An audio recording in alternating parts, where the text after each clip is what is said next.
এত বৃষ্টি হচ্ছে যে এরপরে তো ফসলের অবস্থা খারাপ হয়ে যাচ্ছে। বললাম কি মুশকিলের ব্যাপার। জুলাই মাস থেকে বৃষ্টি হবে আমাদের এই অঞ্চলে সেটা তো বলাই ছিল, জুলাই থেকেই এসছে। তার আগে যতবারই নিম্নচাপ এসছে, গেছে, রোদ উঠেছে, গরম লেগেছে, কিন্তু জুলাই থেকে ওই যে বাড়িধারা শুরু হয়েছে সেটা তো থামার নয়, থামছেও না। পুজোর আগে আগে গিয়েই হয়তো থামবে, তার আগে খুব বেশি থামবে বলে মনে হয় না। কারণ পুজোর আগে থামবে? হ্যাঁ, আশা করা যাচ্ছে পুজোর আগে থামবে। তবে চলতে তো এখনও কিছুদিন থাকবে, এবং এই প্রবণতা প্রাকৃতিক সমস্যা, সে ভূমিকম্পই হোক, মেঘভাঙা বৃষ্টিই হোক, এই সমস্যা তো এখনও রয়েই যাবে। সেপ্টেম্বরের মিডলেই আমরা পৌঁছাইনি, তারপরেই তো সেপ্টেম্বরে আবার গ্রহণ শুরু হয়ে যাবে। মানে ঝঞ্ঝা আছে। এটারও কি এফেক্ট হবে আমাদের এই গ্রহণ? যে হ্যাঁ, গ্রহণে দিদি এফেক্ট তো আমাদের হবে। শাম্ভবী অ্যাস্ট্রোয় গতকাল আমি অনেক রেকর্ডিং করেছি। শাম্ভবী অ্যাস্ট্রোর পর্দায় আপনারা পরপর ভারতের স্বাধীনতা দিবস থেকে সব কিছুই শুনতে পাবেন, দেখতে পাবেন। পরপর এপিসোড আপলোড হবে, সব বলা আছে। যেহেতু সেপ্টেম্বরে গ্রহণ, অতএব শাম্ভবী অ্যাস্ট্রোয় যেরকম আপলোড হবে, অবশ্যই সিটিভিএনের পর্দা থেকেও সেগুলো বলবো। তার কারণ সেই গ্রহণ এফেক্ট করবে, সার্বিকভাবে করবে, পরিবেশ পরিস্থিতিতে করবে, সামাজিক ক্ষেত্রেও করবে। এটা একটু চিন্তার, ভারতবাসী হিসাবে, ভারতীয় নাগরিক হিসাবে চিন্তার। কিন্তু যিনি আগের দিন অনুষ্ঠান করছিলাম 25, আজকে অনুষ্ঠান করছি 50, পরের দিন অনুষ্ঠান করবো দেখবো 75% ট্যারিফ হয়ে গেছে।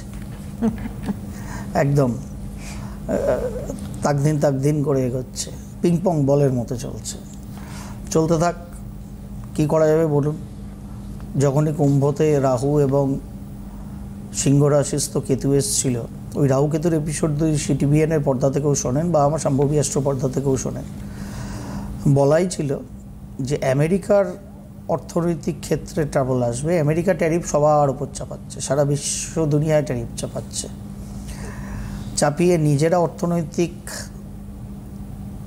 যে নেগেটিভিটি আসছে বা চলে এসছে অলরেডি, সেখান থেকে কতটা মুক্তি পাবে তারা জানে, হিসাব তাদের হাতে। বড় বড় কোম্পানি তো সবই তাদের কাছে আছে, তারা পরিলক্ষিত করবেন ট্রাম্প সাহেব কতটা ঠিক করছেন, ভুল করছেন, আলটিমেট ওভার ট্রাম্প হয়ে যাচ্ছেন কিনা উনি, এটা দেখার বিষয়। বিষয়টা সেরকমই গিয়ে দাঁড়াবে। কারণ সব থেকে বেশি গ্রহণ, আগের দিনই বলে যাচ্ছিলাম যে সেপ্টেম্বর মাস থেকে দেখুন সকলে কৈশিকীয়ং অমাবস্যার আলাপ আলোচনা করবে। মানে কীরকম যেন সিটিভিএনের পর্দায় বসে আমার মনে হয় odd one, I am that odd one, যে জ্যোতিষটা করতে চাই। ধর্ম কর্ম এই বিষয়ক জায়গা ছেড়ে বেরিয়ে কেবল জ্যোতিষটা করতে চাই। এটাতেই আমি ভালো লাগে, ভালোবাসি আমি, সেই জন্যেই বলি বারবার আপনাদের সামনে। সেখানে সবথেকে বড় কথা দিদি, এই সেপ্টেম্বর মাস থেকে যে গ্রহণ শুরু হবে এবং আগামী বছরের মার্চের মধ্যে, সেপ্টেম্বর টু মার্চ মানে 6 মাস, এই 6 মাসের মধ্যে 4টি গ্রহণ আছে টোটাল। এই 4টি গ্রহণের মধ্যে একটি উপচ্ছায়া গ্রহণ 3 মার্চ, যেটা উপচ্ছায়া চন্দ্রগ্রহণ হবে। সেটা একমাত্র পরিলক্ষিত হবে না যেহেতু উপচ্ছায়া, কিন্তু প্রভাব থাকে তার। বাদবাকি 3টে গ্রহণই পরিলক্ষিত হবে বিশ্বের ম্যাক্সিমাম প্রান্ত থেকেই।